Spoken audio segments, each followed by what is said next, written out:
Just how it always. Good afternoon. Today is Thursday, July 27th, 2023. It is 2 p.m. in Sandpoint City Council chambers at Sandpoint City Hall, 1123 West Lake Street, Sandpoint, Idaho. And this regular meeting of the Selkirk Fire Service Joint Powers Board is now called to order. For the record, I am Jennifer Stapleton, Board Executive Director presiding. Also present are members of the board, Jim Woodward, representing the Single Fire District, Will Gaspy, representing the West Side Fire District, and Sandpoint City Councilor Kate McAllister is absent today. Chief Gavin Gilcrease will now lead us in the Pledge of Allegiance, if everyone will stand.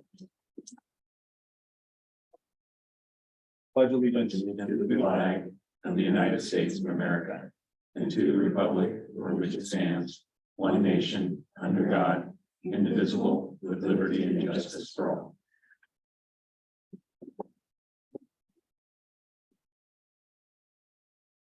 Madam Clerk, do we have any members of the public participating remotely on Zoom today? We do not. Okay. Are there any members of the public who would like to address the board with any general comments before we get underway? Nope. All right. Any general announcements from board members or staff?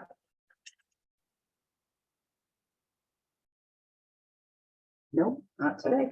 Oh, well, you do. Things, yeah. Okay. One thing.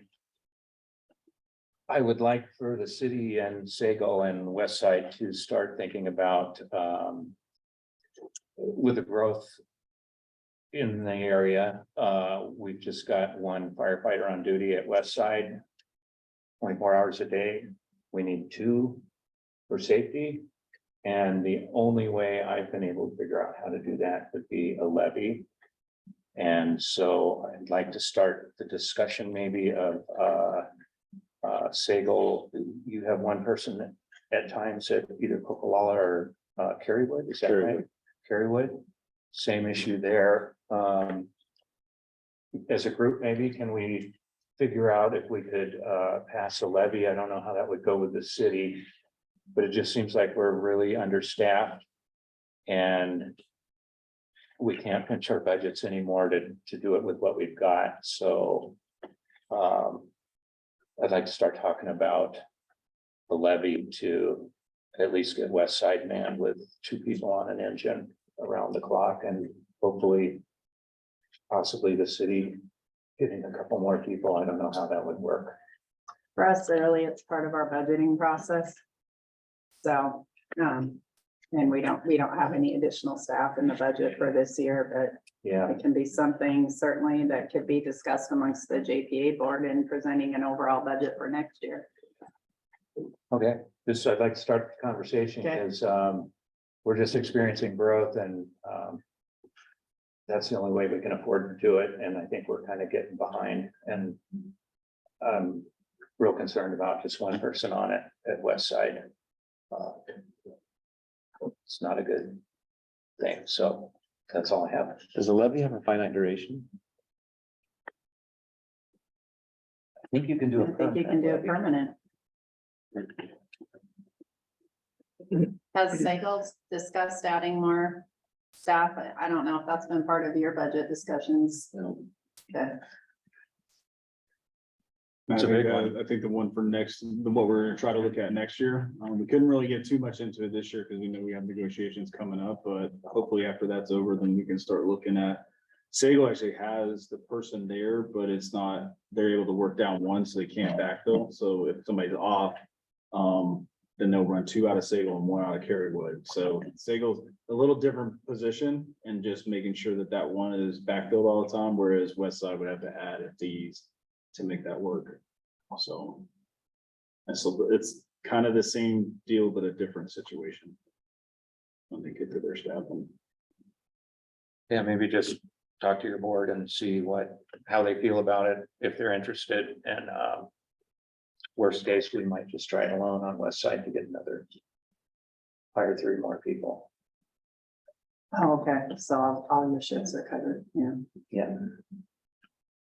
I am kind of starting to look right now. I don't have all the information, so I didn't want to present anything yet. I'm hoping by our next meeting here that we'll have it, but.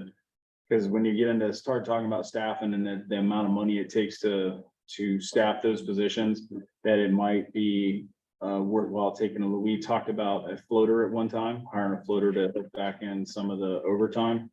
But when you start looking at the overtime costs and what it would cost to hire somebody full time, we're not there yet. It just doesn't match up for what it would take. But we're looking into maybe some possibilities and the possibility of doing part-time firefighters to come in and help. And at least the position is created. So we can grow the position once it's started, but it's kind of getting it there, but you just can't do it with one. So trying to get the way, how it's going to look, is it going to be a JPA position for that, or when they're assigned out to stations, does it get billed back to this, to the other agencies or what have you? So just trying to gather information right now. Talk to EMS uses part-time. I know that Northside uses part-time, and there's a couple of departments south of us that use it as well. So I'm just trying to get that information and just kind of put something and design something that would work for our system. At least have a couple of options that we could take a look at. So I think one thing that would be helpful is to get a staffing report. So how often, if they're always at one, how often are we at one at Carywood? Because we're moving people, so that's not going to be all the time. And I think even for Sandpoint, how often are we at our minimum staffing level as opposed to full staffing? okay. Yeah, they're ready for you by the next meeting. Okay, anything else? That's all I have. Okay, great. We will come back next meeting. We'll now proceed with approval of the meeting minutes from the April 27th, May 25th, June 15th, and June 29th meeting. Okay, I make a motion to approve the minutes of May 25th and June 15th meetings that I was present at. I'll second the motion. Okay, all in favor? Aye. Okay, those two are approved. That leaves us with, April 27th and April- June 29th. Was I at both of those? June 29th, I was not here. June Ken- 29th, you were, It says I was here, but Ken was here in my place. that's right. So I And was here. April 27th, I was gone. you were gone on that meeting as well. Yeah.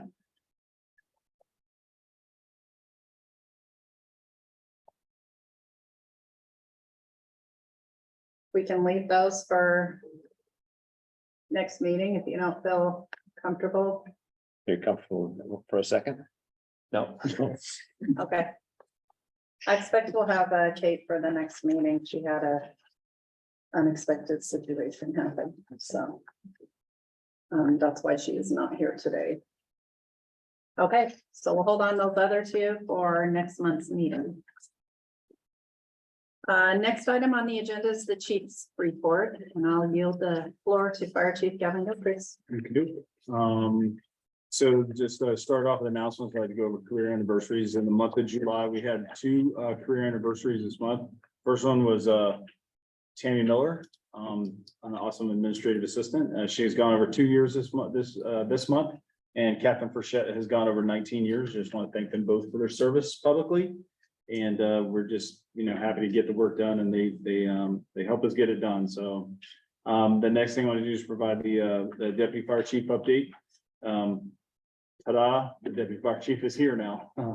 So over here sitting down, we have Deputy Fire Chief Jeff Armstrong. He began his tour last Monday. Glad to have him aboard. Just want to take a minute and introduce yourself. Yeah, appreciate it. Nice to be here. Don't have a whole lot to say. I don't have anything prepared. I appreciate getting here. I've already been jumped in, already went on some calls. Learning a lot, taking in a lot. Met most of you either during the process, or I'm sure you've heard a lot, or Google has done me well until this point.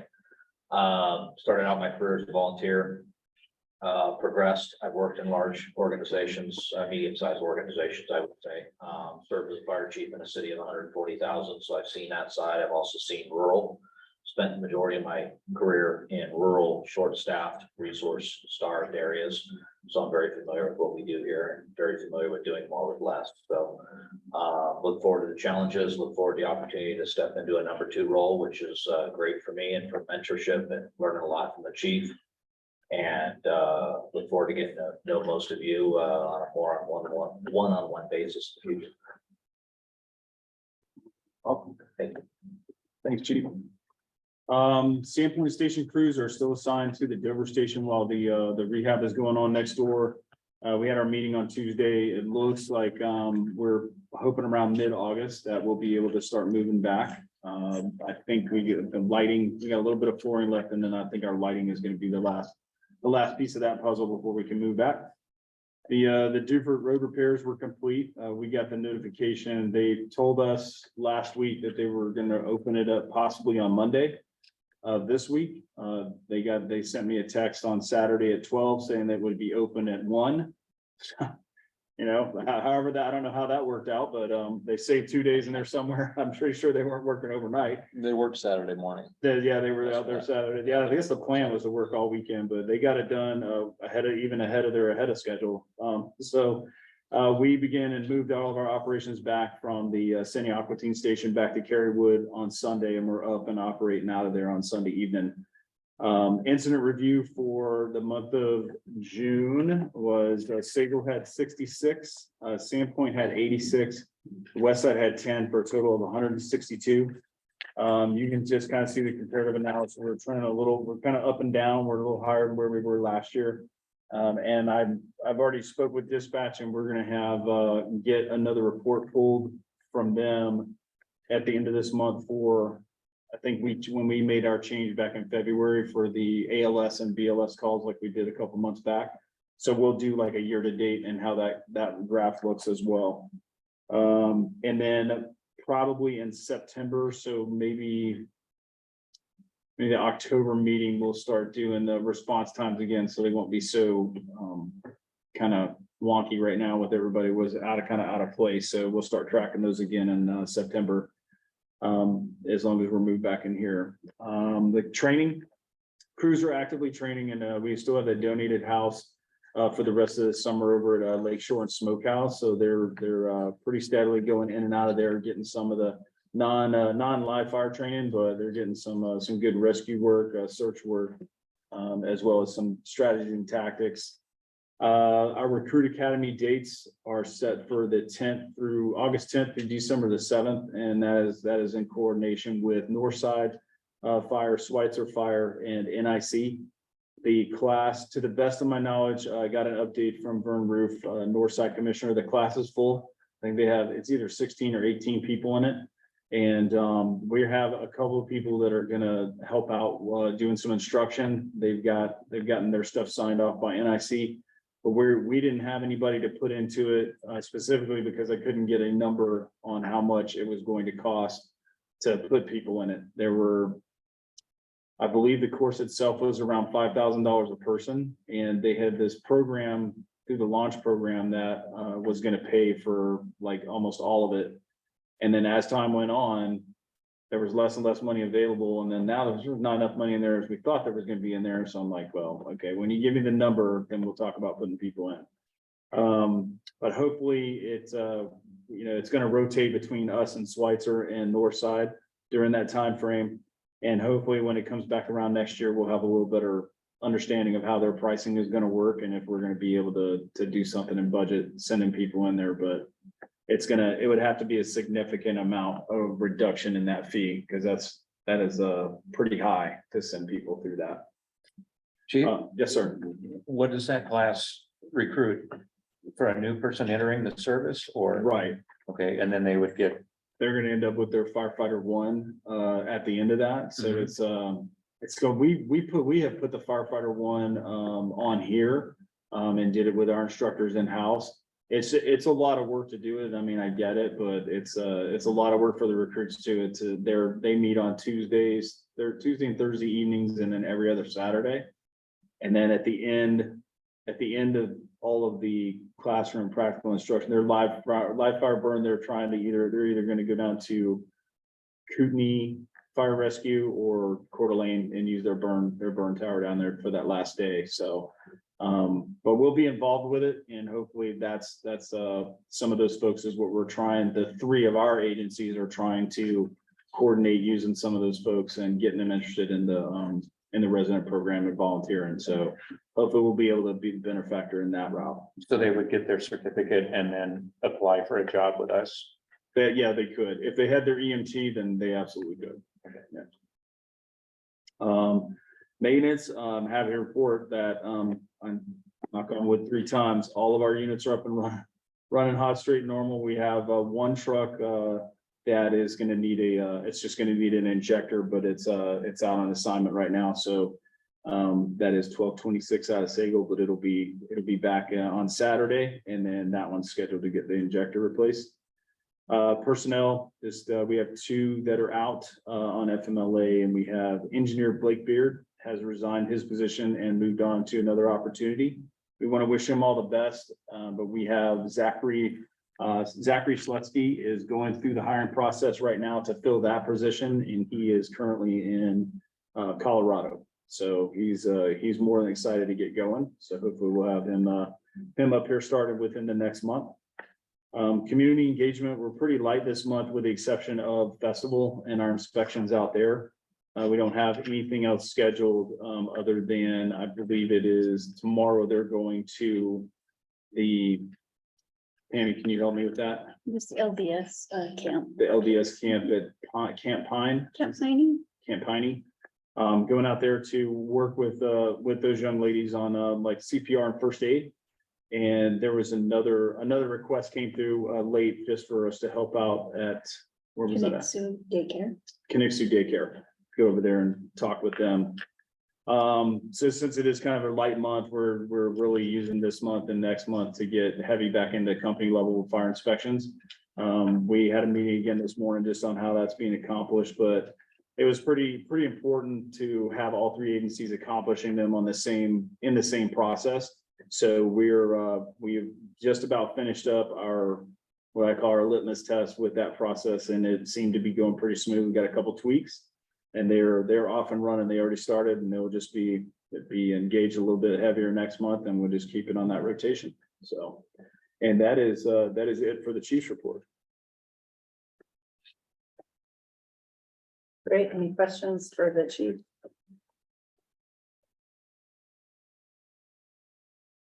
Thank you. Moving on, Sarah, financial report. I will start with the station district fire wages and benefits. We are at 18.5 of 26 pay periods through the fiscal year at the end of June. The 71.15% of the budget done or expected to be expended, and you can see over there on the left hand or on the right hand side how much was spent per station. This in June was a two pay periods were in June, so I think in June, July, August will be the next 3 pay periods. So nothing, I guess, to note of that unless Gavin has anything he would like to note. Oh. And then onto the JPA fire administration. It's 9 months done through the year, so 75% of the year is done. And you can see over on the right hand side again, the percent spent budget to actual with a 55.65% spent through that time period. The majority of the savings is the unfilled position of deputy fire chief and is now filled. So do not expect to see that savings to continue through the year.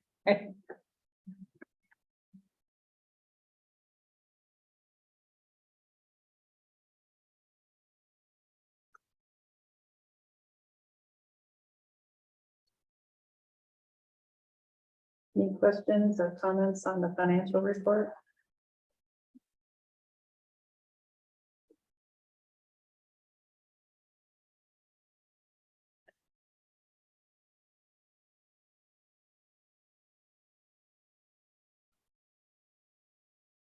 Okay, looks like not this month. With no further business before the board, this meeting is now adjourned at 2:20 p.m.